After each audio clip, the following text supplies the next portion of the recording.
नीतिसूत्रे अध्याय 8 ज्ञानाची थोरवी.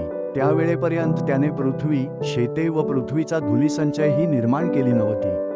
त्याने आकाशे स्थापली तेव्हा मी होते, जेव्हा त्याने जलाशयाची चक्राकार मर्यादा ठरवली, जेव्हा त्याने वरती अंतराळ दृढ केले, जेव्हा जलाशयाचे झरे जोराने वाहू लागले, जलांनी त्याची आज्ञा उल्लंघू नये म्हणून, जेव्हा त्याने समुद्राला मर्यादा घालून दिली, जेव्हा त्याने पृथ्वीचे पाये रेखले, तेव्हा मी त्याच्याजवळ कुशल कारागीर होते.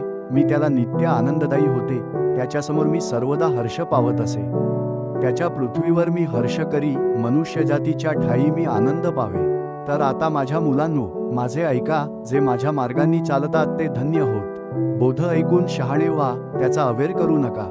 जो माझ्या दारांशी नित्य जागत राहून, माझ्या दारांच्या खांबांजवळ उभा राहून माझे ऐकतो तो धन्य. कारण ज्याला आम्ही प्राप्त होते त्याला जीवन प्राप्त होते आणि त्याला परमेश्वराची दया प्राप्त होते. परंतु जो मला अंतरतो तो आपल्या जीवाची हानी करून घेतो. जे माझा द्वेष करतात त्या सर्वांना मरण प्रिय आहे. आमेन.